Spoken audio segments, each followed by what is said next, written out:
Sportcast. Ողջունում եմ Sportcast-ի բոլոր ունկնդիրներին եւ Հանրային ռադիոյի համացանցային սոցհարթակներում մեզ դիտողներին։ Ես Դավիթ Աղաբեկյանն եմ, իմ հյուրն է այսօր Փյունիկ ֆուտբոլային ակումբի գլխավոր մարզիչ Արտակ Օսեյանը։ Պարոն Օսեյան, շնորհակալ եմ մեր հրավերը ընդունելու համար, այստեղ Հանրային ռադիոյում հյուրընկալվելու առաջին անգամ։ Իհարկե, անդրադառնալու ենք Հայաստանի Պրեմիեր լիգայի 2025-26 մրցաշրջանին, ձեր ակումբի ցուցադրած արդյունքներին եւ ընդհանուր առմամբ այն խաղին, որը դուք փորձում եք կայացնել կամ արդեն կայացրել եք ձեր թիմում։ Նախ ընդհանուր առմամբ այս մրցաշրջանի գնահատականը ինչպիսին է, որը դուք կհնչեցնեք, հաշվի առնելով կխնդրեմ այստեղ այն նախանշած ծրագրերը, պլանները, որոնք որ դուք դրել եք մինչ մրցաշրջանի սկիզբը։ Բարև ձեզ, շնորհակալ եմ ես հրավերի համար։ Սկսենք ընդհանուր երևի մրցաշրջանից, նախ կարելի ասել համենայն դեպս իմ կարծիքով սա վերջին տարիների ամենահետաքրքիր իր սցենարով մրցաշրջանն էր, նույնիսկ կարող ենք ասել որակական առումով նույնպես, չեմ հիշում այսպիսի դեպք, երբ որ 5 թիմ մինչև համարյա թե առաջացան ավարտը պայքարում էին չեմպիոնության համար, այդ առումով շատ հետաքրքիր ու ուրախալի էր։ Հուսով եմ մեր երկրպագուներն էլ մեր հայկական ֆուտբոլի հաճույք ստացան այդ ամեն ինչից։ Ինչ վերաբերում է կոնկրետ մեզ, մեր առաջադրանքներին, մեր խաղային որակական զարգացմանը, նախ մենք կատարեցինք մեր առջև դրված մինիմալ առաջադրանքը, բրոնզե մեդալները նվաճեցինք։ Ճիշտ է, մի կողմից կարող ենք ասել, որ դա Փյունիկի համար ինչ-որ յուրահատուկ ձեռքբերում չէ, բայց հակառակ կողմից է հաշվի առնելով առաջացան սցենարը մեր մրցակիցներին, այդ բրոնզե մեդալները կարող եմ ասել, որ մեծ դժվարությամբ տրվեցին ամենօրյա ծանր աշխատանքի շնորհիվ։ Այնպես որ կոնկրետ մեր համար համարում եմ մրցաշրջանը նորմալ։ Ինչ վերաբերում է թիմի խաղային զարգացվածությանը ու այն նպատակներին խաղային առումով ինչ որ դրել ենք թիմի առջև, կարծում եմ շոշափելի առաջընթաց ունեցանք աշնանային հատվածից հետո խաղային առումով, բայց բնական է շատ դեռ աշխատելու տեղ ունենք, մանավանդ եթե նայենք վիճակագրությանը, մեր մոտ դեռ հարձակման ֆազան այնքան մեզ չի բավարարում, ինչքան որ պետք է։ Այնպես որ դեռ շատ աշխատելու տեղ ունի։ Հիմա մանրակրկիտ ձեր ասացին, կետ առ կետ կանդրադառնանք, կխնդրեմ դուք բացեք նաև փակագծերը, վստահ եմ, որ շատ մանրամասն կարող եք խոսել, կասեք այն ինչ որ ճիշտ եք գտնում իհարկե։ Տեսեք, հետաքրքիր նուրբ կետին դուք անդրադարձաք միջազգային համաշխարհային ֆուտբոլում ակումբային նամանավանդ այդ տենդենսը դե առաջնահերթ կներեցեք ակումբային։ Այսպես գեգեմոնները, հայտնի մարզիչները իրենց ակումբներին, իրենց թիմերին լավ մարզավիճակի գագաթնակետին այնպես են հաշվարկում, որ բերեն գարնանային հատվածում։ Այդպես էին անում, թե իտալացի հայտնի մարզիչները, հետագայում Ալեքս Ֆերգյուսոնը իր Մանչեսթեր Յունայթեդում, Մանչեսթեր Սիթիում եւ դրանից առաջ Բարսելոնայում եւ Բավարիայում այդպես էր գործում, Բավարիան իհարկե որոշակի վերապահումներով, այդպես էր գործում նաեւ Խոսեփ Գվարդիոլան։ Մրցաշրջանի երկրորդ կեսում իրենց թիմերը գալիս են հիանալի մարզավիճակով։ Հիմա դուք էլ ասեցիք, որ աշնանային ավարտին, այսինքն առաջի կեսի ավարտին, դուք ձեր թիմը բերեցիք հնարավորին չափ բարձր մարզավիճակի, գարնանային հատված մտաք լավ, կարծես հաղթանակներով մտաք, իհարկե այնտեղ դուք նշեցիք, որ մրցակցությունը այնպիսին էր եւ այդ ստացվեց, որ մրցաշային աղյուսակի այդ առաջատար հնգյակի թիմերը գրեթե իրար չէին զիջում ընդհանուր թիմային ուժով։ Այո, այդպիսի իրականություն կա, բայց մեզ մոտ շատ ավելի հեշտ է դրա պատասխանը գտնելը, որովհետև թիմերը լիարժեք նախապատրաստական երկարատև փուլ ունենում են ձմռանը պատրաստվելով գարնան մասին առաջնության, դրա համար շատ ավելի հեշտ է մեզ այդ առումով, առավել եւս, որ ես ամառային նախապատրաստական փուլ չեմ ունեցել թիմի հետ, որովհետև առաջացան սկզբից հետո եմ եկել թիմ, այնպես որ մեր մոտ շատ ավելի տրամաբանական էր այդ առումով, պլյուս թիմում որոշակի փոփոխություններ եղավ, նոր ֆուտբոլիստներ, նոր տրանսֆերներ, ժամանակ ունեցանք այդ նախապատրաստական փուլում էլ ավելի լավ աշխատել այն փիլիսոփայության, այն գաղափարների հետ կապված, որը որ ուզում ենք ներարկել թիմին։ Իդեպ ձմեռային այդ դադարը մեր առաջնությունում Հայաստանի մեծ չէ, դա չի խանգարում մեր ակումբներին։ Իհարկե ցանկալի կլիներ շատ ավելի կարճ լիներ, բայց պետք է հաշվի առնել մեր եղանակային պայմանները, պլյուս ենթակառուցվածքները, որոնք պատրաստ չեն այսօր ընդունել ձմռանը մեծ գումարներ են պահանջվում, որպեսզի դաշտերը լավ որակի պահպանվեն նաև ձմռան ամիսներին, դա հասկանալի է։ Պարոն Օսեյան, դուք խոսեցիք նաև ձեր խաղային ընդհանուր փիլիսոփայության մասին, այստեղ կխնդրեմ ձեր փակագծերը բացեք։ Փյունիկը ձեր ղեկավարմամբ այս տարի եւ հաջորդիվ տարիներին ինչպիսի խաղ է ցուցադրելու, դա լինելու է ընդգծված հարձակողական ֆուտբոլ, այն ինչ որ մենք տեսնում ենք համաշխարհային տենդենսներում, հարձակողական ֆուտբոլ, պրագմատիկ ֆուտբոլ, թե պաշտպանական ֆուտբոլ։ Դե պաշտպանականը կարծես ձեր մասին չէ։ Իհարկե մենք ձգտում ենք վառ հարձակողական ֆուտբոլի, բայց ինչպես բոլորս գիտենք, հարձակվելը շատ ավելի դժվար է, հարձակման ֆուտբոլ դնելը շատ ավելի դժվար է, քան թե պաշտպանության հետ աշխատելը, այնպես որ իհարկե մոտ ապագայում պատկերացնում ենք մեր թիմին ավելի վառ հարձակողական, բայց դա պետք է քայլ առ քայլ լինի, որովհետև առանց արդյունքներ գրանցելու ուղղակի խաղալ վառ հարձակողական ֆուտբոլ մեր աշխատանքի իմաստը կորելու է, այնպես որ պետք է աստիճանաբար բալանսավորված ֆուտբոլից անցնել դեպի վառ հարձակողական ֆուտբոլ։ Հիմա անդրադառնանք նաև թիմի կազմին, դուք դրա մասին ակնարկեցիք։ Հիմա չեզոք ֆուտբոլասերը իհարկե խոսքը չի գնում այն փորձագետների, այն մասնագետների մասին, որոնք խորը դիտարկում են, խորը վերլուծում են հայկական ֆուտբոլին, ակումբային ֆուտբոլում ինչ է կատարվում, չեզոք մարդը, որ նայում է, հետևում է Հայաստանի առաջնությանը, ասում է, դե գիտեք, թիմերի կազմերը, այս տրանսֆերները, արտերկրյա լեգիոնական ֆուտբոլիստները, որ գալիս են այստեղ Հայաստան, մեր ակումբների միջև հայ ֆուտբոլիստների այդ փոխանակումները,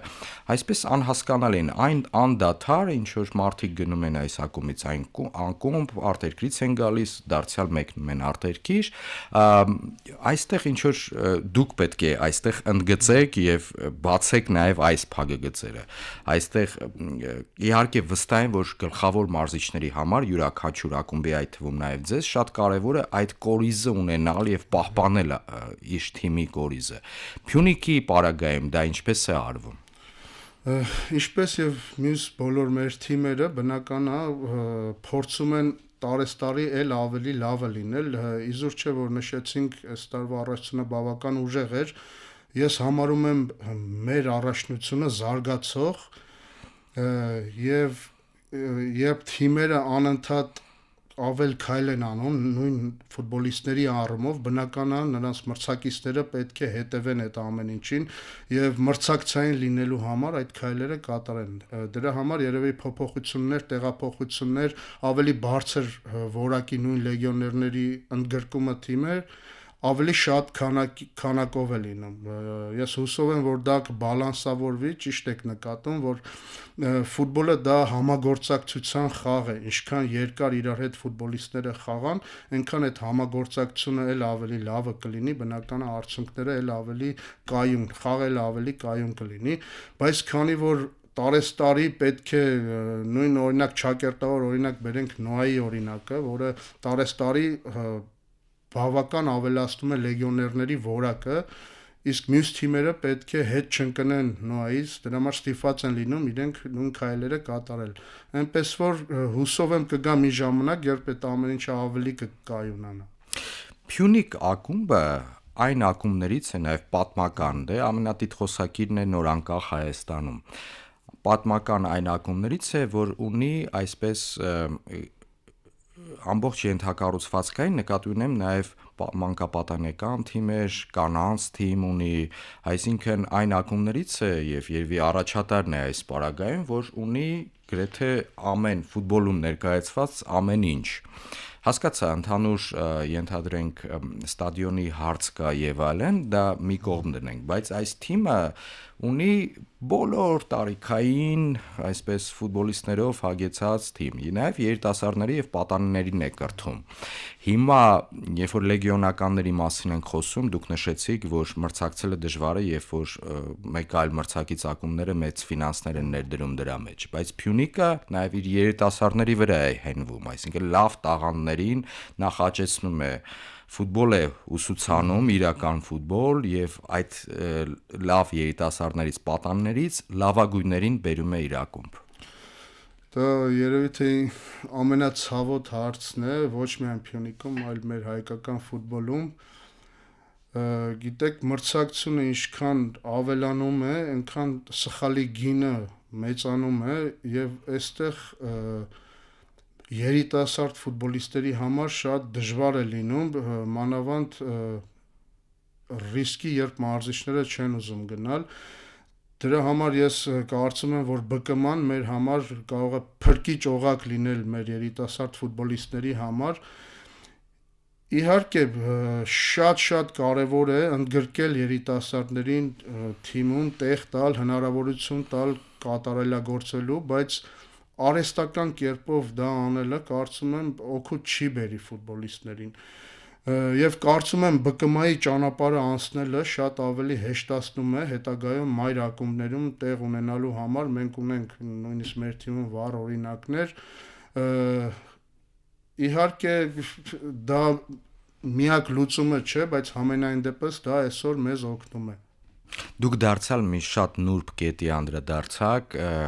հոգեբանական պատրաստության, այսինքն երիտասարդ, ես հասկանում եմ ինչ եք դուք նշում, որ երիտասարդներին որոշակի պայմաններում դաշտ նետելը, այսպես դա ռիսկային է։ Ես այդպես եմ հասկանում, որ մարդը կարող է, ներեցեք, այդ բառակապակցության համար հոգեբանորեն կոտրվել, եթե ինչ որ մի բան չստացվի, եթե գլխավոր մարզչի դեմս ձեզ առաջադրանքը ճշգրիտ չկատարի։ Դուք կարող եք իրեն դիտողություն չանեք հետագայում, ենթադրում եմ, բայց ինքը իր մեջ պարոն Օսեյանը այսպես ասեց, առաջադրանքը դրեց, ես քանի սխալ գործեցի ու դա իր հոգեբանության վրա անդրադառնա։ Դու դա նկատի ունեք, չէ՞։ Եվ իհարկե եւ դա եւ այդտեղ որակական հատկանիշները նույնպես բնական է, երիտասարդ ֆուտբոլիստները պետք է սխալվեն, դա օրինաչափ է, նրանք պետք է սխալների վրա սովորեն։ Եվ քանի որ նույն առաջատար թիմերը պայքարում են բարձր տեղերի եւ արդյունքի համար, շատ հնարավոր է այդ արդյունքի վրա ազդեցություն ունենա։ Իհարկե դա նաեւ վատ ազդեցություն կունենա, ինչպես նշեցիք, երիտասարդ ֆուտբոլիստի հոգեբանության վրա։ Բայց ամբողջ աշխարհում այդ պրակտիկան կա եւ մենք աշխատում ենք այդ առումով ինչ-որ բալանսավորված որոշումներ կայացնել, մեր երիտասարդներին վարձավճարով տալ այլ թիմերի, ինչպես նշեցի ԲԿՄ-ի գործոնը, որը մեր ֆուտբոլին իմ կարծիքով շատ է օգնում։ Այդպես նրանք աստիճանաբար են գալիս այն փուլին, երբ որ արդեն պատասխանատվությամբ կարող են դաշտում խաղալ այն թիմերում, որտեղ արդյունքը առաջնային պլանում է, որտեղ թիմը պայքարում է տիտղոսի համար, թիմը պայքարում է ամենաբարձր տեղերի համար։ Թիմերի կազմի մասին խոսելով, կարծես ամփոփենք այս թեման, առաջիկայում դուք ձեր թիմում որ դիրքերը կնշեք, որ այսպես ուժեղացնելու կարիք կա եւ այդ ուղղությամբ դուք մտածում եք եւ Փյունիկի ղեկավարության հետ, ակումբային ղեկավարության հետ քննարկում եք եւ այս ուղղությամբ աշխատանք է տարվում։ Իհարկե առաջնային մենք խնդիր ունենք հայկական հայ ֆուտբոլիստների հետ կապված, ինչպես գիտեք, լիմիտի հետ կապված, կփորձենք հնարավորինս նորից որակյալ հայեր ներգրավել մեր թիմ, պլյուս որոշակի հարձակման դիրքեր կա, որ պետքա ուժեղացվի, որի մասին խոսեցինք, այն ձգտումը, որ մենք ունենք մեր խաղային փիլիսոփայության մեջ, էլ ավելի հեշտ հասնելու դրան։ Եվ եւս մի նուրբ կետի անդրադառնանք, դուք խոսում եք, դարձյալ վերադառնում ենք մրցաշարային աղյուսակին։ Արդեն ամփոփիչ մրցաշարային աղյուսակին։ Դուք խոսեցիք մրցակցությունից եւ իսկապես շատ լավ է հայկական ակումբային ֆուտբոլի համար, որ ի վերջո գալիս է այդ մրցակցություն։ Դրա նախորդ մրցաշրջանում չեմպիոնը դարձավ այն ակումբը, այդ տիտղոսը նվաճեց, կարծես մրցակցությունը փոքր էր եւ մնացած թիմերը մրցակցում էին այսպես մեդալային այդ տեղերի հորիզոնականների եւ եվրո ուղեգրերի համար հիմա այս տարի այդ մրցակցությունը մեծ էր այսպես փոքրինչ այսպեսի հարց տամ դուք ինչ խանգարեց Փյունիկին մինչև վերջի պահը ձեր գնահատականն եմ ուզում լսել մինչև վերջի պահը տիտղոսի համար մրցակցելու շատ ցավոտ հարց է ճիշտ ասած ճիշտ է ես նշեցի որ մենք այդ մինիմալ առաջադրանքը կատարեցինք, բայց մեծ ափսոսանքի զգացում ունեմ, որովհետև հաշվի առնելով մեր թիմի պոտենցիալը ֆուտբոլիստերին իրավիճակը առաջնությունում մենք լավ հնարավորություններ ունեինք չեմպիոն դառնալու ինչ որ շատ գործոններ չեմ նշի ընդամենը 2 խաղ որոնք ինչ որ տրամաբանություն քիչ կար այդ խաղերի մեջ նախ նշեմ Երևանի Արարատի հետ խաղը որտեղ մենք շատ գոլային պահեր ստեղծեցինք 11 մետրանոց չիրասրեցինք եւ այդ խաղը այդ պարտությունը կարող եմ ասել մի քիչ շրջադարձային էր մեր համար չեմպիոնության պայքարի մեջ երկրորդ խաղը որտեղ հաղթելու դեպքում նորից մենք ունենայինք լավ հնարավորություններ չեմպիոնության դա Արարատ Արմենիայի խաղն էր որտեղ տարբեր պատճառներով բացակայում էին մեր 4 հիմնական պաշտպանները Իհարկե ինչ որ ասում եմ դրա պատասխանատուն միանշանակ ես եմ որպես գլխավոր մարզիչ բայց ամեն դեպքում չեմ կարծում որ մենք ինչ որ խնդիրներ ունեցանք գլոբալ դրա համար չստացվեց Բայց ամենայն դեպս պետք է նշել եւս մենք անգամ արձանագրել որ Փյունիկը մինչեւ վերջի այդ երկու խաղափուլերը մրցակցում են մինչեւ վերջի խաղափուլում արդեն Փյունիկը կարծես այդ հնարավորությունները կորցրել էր բայց դրանից առաջ այդ հնարավորությունները ուներ Պարոն Օսեյան եւս այդ հիմա ժամանակն է անդրադառնալու Եվրո գավաթային մրցաշարերին Մեր ունկնդրին եւս մեկ անգամ հիշեցնեմ, որ իմ հյուրն է Փյունիկ ֆուտբոլային ակումբի գլխավոր մարզիչ Արտակ Օսեյանը։ Եվրագավաթային դուք Փյունիկը պատրաստվում է Եվրագավաթային մրցաշարերին, դե ընտրական փուլ կոնֆերենցիաների լիգայի։ Ինչով եք գնալու, այսպես ասած, ինչ ուղեբեռով եք գնում այնտեղ։ Նախ առաջինը մենք պետք է շատ լավ նախապատրաստական փուլ անցնենք, ինչպես նշեցի, թիմում կլինեն կադրային փոփոխություններ, կփորձենք հավաքագրել այնպիսի ֆուտբոլիստերի, այնպիսի թիմ, որը համապատասխան կլինի մեր գաղափարներին, եւ իհարկե շատ բան կախված կլինի նաեւ վիճակահանությունից, թե ինչպիսի մրցակից հուսով եմ մրցակիցներ մեզ բաժին կհասնեն, բայց այն հիմքը, որ այն աշխատանքը, որ կատարվել է մինչև այսօր, դա մեզ տալիս է դրական մտածելակերպ ապագայի համար, հուսով եմ այդ փոփոխությունները լինելուց հետո նախապատրաստական փուլից հետո թիմը ել ավելի լավ տեսք կունենա եւ մրցակցային կլինի Եվրոպայում։ Եվրոպայում ձեր հիմնական ուղենիշը ո՞րն է, այսինքն մինիմալ պլան, այսինքն նվազագույն պլանը ո՞րն է լինելու։ Ճիշտ ասած նվազագույն պլան չենք դրել մեր առջև, ամեն ինչ պարզ կլինի մրցակցին իմանալուց ուսումնասիրելուց հետո, բայց բնական է Փյունիկը ամբիցիոզ ակումբ է, ամբիցիոզ թիմ է, միշտ ուզում է առավելագույնը, այնպես որ մենք պետք է ձգտենք յուրաքանչյուր խաղում մաքսիմումը խաղալ։ Դարձյալ վերադառնանք հնչեցված արդեն հարցերից մեկին, պրոյեկտենք այս թեմային։ Փյունիկը հիմա դե մարզիչներ կան, որոնք ասում են անկախ մրցակցից, դուք հիմա մրցակիցների հնարավոր մրցակիցների մասին եք խոսում, մարզիչներ կան, որ ասում են անկախ մրցակցից մենք մեր խաղն ենք խաղալու։ Միայն թե մենք չենք հարմարվելու մրցակցին, նույնիսկ իր թերի կողմերին կամ ուժեղ կողմերին, մենք մեր խաղն ենք խաղալու։ Ձեր պարագայում ինչպես է։ Դուք մրցակցին նայում եք, ուսումնասիրում եք, պարզ է, եւ տեսնում եք իր թերի կողմերը, ըստ դրա նաեւ կազմում եք պլանը տվյալ խաղին։ Այդպես եմ հասկանում։ Իհարկե, այդպես է իրականում նույնիսկ ձեր նշած մարզիչները, որոնք ավելի շատ ուժեղ դոմինանտ կողմից են, ուսումնասիրում են մրցակիցներին, մենք նույնպես, ինչպես ձեզ սկզբում նշեցի, մենք ձգտում ենք վառ հարձակողական ֆուտբոլ, որտեղ ավելի շատ մրցակիցները մեզ պետք է հարմարվեն։ Մեր ձգտումը դա է, բայց ես աշխատում եմ ռեալիստ լինել այդ իրավիճակներում, հաշվի առնելով հակառակորդի ներուժը, պետք է որոշակի բալանսավորել խաղը, այնպես որ մենք այդպես ենք վարվելու մինչև այնքան ժամանակ, երբ որ չզգանք մեր թիմը արդեն ձևավորել է իր համագործակցությունը թիմի ներսում, թիմային կապերը շատ ավելի լավն են, գնդակով խաղը շատ ավելի լավ է ստացվում, շատ ավելի ագրեսիվ ենք, որտեղ կարող ենք դոմինանտ լինել, իհարկե մեծ սիրով մենք դոմինանտ կլինենք։ Նաև օգտվելով այդ առիթից, քանի որ գլխավոր մարզիչը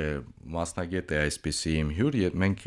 քիչ հետո խոսենք նաև աշխարհի առաջնությունից, դե ի վերջո սկսվում է աշխարհի առաջնությունը Հյուսիսային Ամերիկայում, բայց մինչ այդ խաղային այդ որակների մասին, այդ դոմինանտության կամ ոչ դոմինանտության եւ ընդհանուր համաշխարհային ֆուտբոլում արկա տենդենսներին վստահ եմ, որ դուք հետևում եք, որոշ բաներ փորձում եք նաև իրականացնել ձեր թիմում։ Այ որոնք կնշեք այդ տենդենսներից եւ որտեղ եք դա տեսել կամ ինչ գաղափարներ եք նաև դուք հենց դուք գեներացրել։ Գիտեք, իմ կարծիքով ֆուտբոլի տենդենսը դեպի ավելի ֆիզիկական կողմն է գնում, ավելի դինամիկ, ավելի ինտենսիվ, բարձր արագություններ, խաղային ավելի ուղղահայաց խաղ, շատ ավելի անցումներն են հիմա խաղային ֆազաների շատ կարևոր դարել եւ իհարկե մենք պետք է ձգտենք այդ արագություններին։ Հիմա տարբեր ոճեր կան, որոնք մեզ հնարավորություն են տալի կիրառել մեր թիմի ներսում, հաշվի առնելով նորից ֆուտբոլիստների որակը, բայց որպես գլոբալ տենդենս ես տենում եմ շատ ավելի ֆիզիկական մեծ զարգացվածությունը անհատ ֆուտբոլիստների եւ թիմային խաղի դինամիկան ու բարձր ինտենսիվությունը։ Մենք աշխատում ենք ձգտենք դրան։ Պարոն Օսեյան, եւս մեկ անգամ շատ կարևոր թեմայի դուք անդրադարձաք։ Ես կարծես այդ հարցը չէի հնչեցրել, այսինքն դուք բացեցիք պատասխանով ձեր ֆիզիկական պատրաստություն։ Թիմերում իսկապես շատ կարևոր է եւ ինչպես դուք եք նշում, այս ժամանակակից ֆուտբոլային տենդենսների պարագայում առավել քան նաեւ հայկական ֆուտբոլին դա պետք է անդրադառնա։ Շատերը այս 3 տասնամյակի ընթացքում շատ մասնագետներ, նույնիսկ ոչ մասնագետ հասարակ ֆուտբոլասերներ նշում են, որ մեր ֆուտբոլիստները, հայ ֆուտբոլիստները կամ Հայաստանի առաջնությունում խաղացող ֆիզիկական պատրաստությունը այնպիսին չէ, ինչպիսին որ օրինակ եվրոպական մակարդակում է։ Դրա ուղղությամբ այդ խնդիրը լուծելու ուղղությամբ ինչ է արվում։ Յուրաքանչյուր թիմում ֆիզիկական պատրաստության համար գլխավոր մարզիչը այո պատասխանատու է, բայց ինքը չի զբաղվում, իր մարզչական կազմն է զբաղվում։ Դե իհարկե դա խնդիր է, կարելի ասել դա մեր գենետիկան է, մեր ֆուտբոլի ներսի մրցակցությունն է, վերջի վերջո ֆուտբոլիստները նույնպես մրցակցության մեջ են ֆիզիկապես զարգանում։ Իհարկե դրա համար շատ աշխատանք է կատարվում։ Հիմա գիտեք, կա կրթություն ֆիթնես մարզիչների, յուրաքանչյուր նույնիսկ մանկապատենական թիմերը ունեն ֆիթնես մարզիչներ, որոնք աշխատում են երեխաների համար։ Այստեղ, ինչպես նշեցի, նաև մրցակցային միջավայրն է շատ կարևոր, երբ խաղային առումով այդպիսի դժվար խաղերը շատ ավելի շատ են երեխաների համար, ինչը նրանց անընդհատ առաջ է տանում։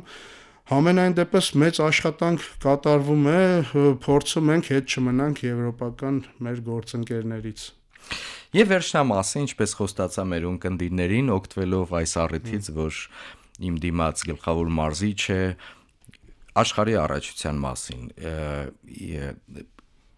Այդ հարցին անդրադառնալով վերջերս շատ եմ նշում, որ նաև մասնագետներն են նշում, որ հավաքականների ընդհանուր մակարդակը վերջին 2 տասնամյակում սկսել է զիջել ակումբային մակարդակին։ Դե իհարկե խոսքը գնում է առաջատար ազգային առաջնություններում հանդես եկող շատ հարուստ ակումբների, Չեմպիոն լիգայում, Եվրագավաթներում հաջողած ակումբների իրենց խաղային մակարդակը դե պարզա ամբողջ տարի մարդիկ իրար հետ են խաղում այդ խաղային կապերը այլ մակարդակի են, իսկ հավաքականներում դա չի երևում։ Նախ այդ նախապատրաստական փուլերը ազգային հավաքականները շատ փոքր է լինում, շատ կարճատև է լինում, աստղեր են խաղում շատ առաջատար հավաքականներում եւ նույնիսկ մրցակից ակումբներից եկող եւ այդ ֆուտբոլը չենք տեսնում, ինչ որ տեսնում ենք, ենթադրենք, մինչ 90-ական թվականներ կամ նույնիսկ 90-ականներին, երբ որ գերաստղեր էին եւ այդտեղ որոշիչը ոչ թե նույնիսկ թիմային կապերն էին, այլ տվյալ տաղանդի, հանճարի ունակությունները։ Նախ մենք բոլորս շատ անհամբերությամբ ենք սպասում աշխարհի առաջացանը, որովհետեւ հենց աշխարհի առաջնությունները մեծ միջազգային մրցաշարերն են ուղղորդում տենդենց տալիս, թե որ կողմ է զարգանում ֆուտբոլը։ Ես կհամաձայնեմ այն մտքի հետ, որ ակումբային ֆուտբոլը շատ ավելի էսպային ավելի ուժեղ է, քան թե հավաքականների, բայց ոչ թե որ հավաքականներն են ավելի թույլ դարել, այլ ակումբային ֆուտբոլն է էլ ավելի զարգացել, քանի որ հիմա ֆուտբոլը շատ ավելի համակարգային է դարել, դրա համար հենց կարևոր է ամենօրյա աշխատանքը, ֆուտբոլիստների համագործակցությունը,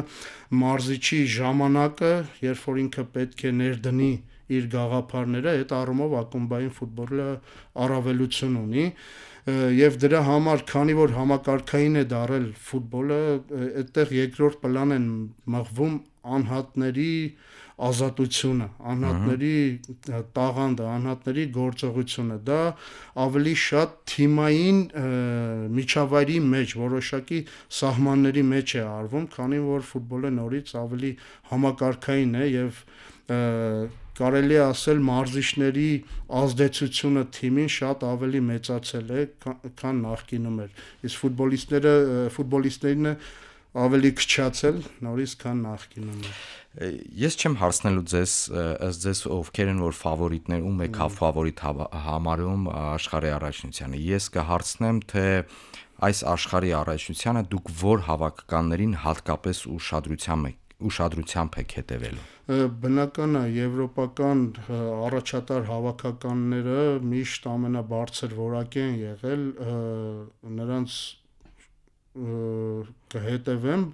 չնայած որ աշխարհի առաջնությունը նրանով է հետաքրքիր, երբ որ խաղում են տարբեր բևեռների թիմեր, տարբեր ոճերով, տարբեր մենթալիտետներով, հենց հետաքրքրությունը աշխարհի առաջնության դա է ու հուսով եմ, որ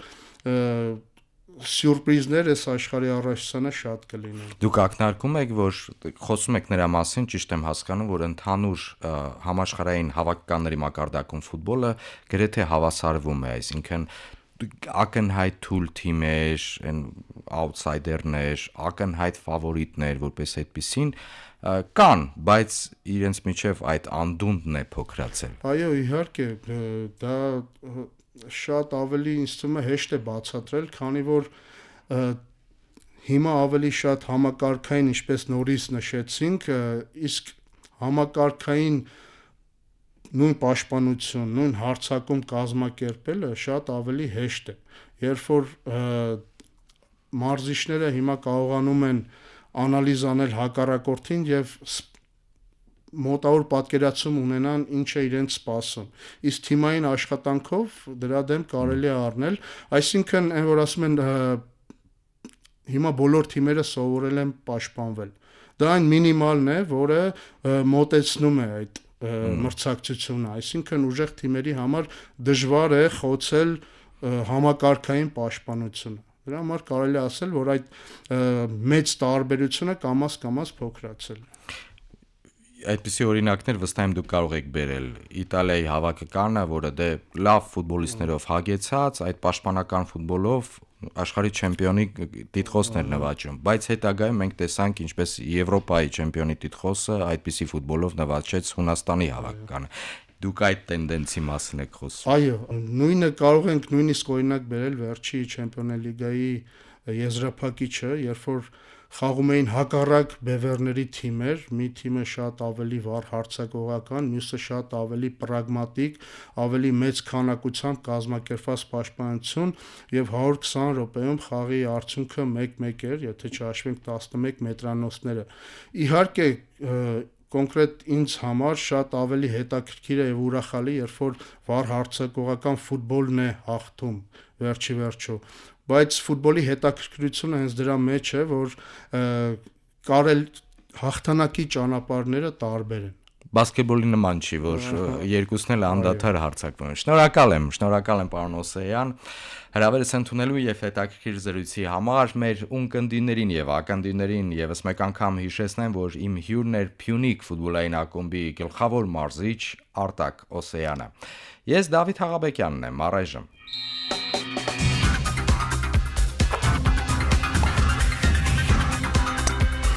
Sportcast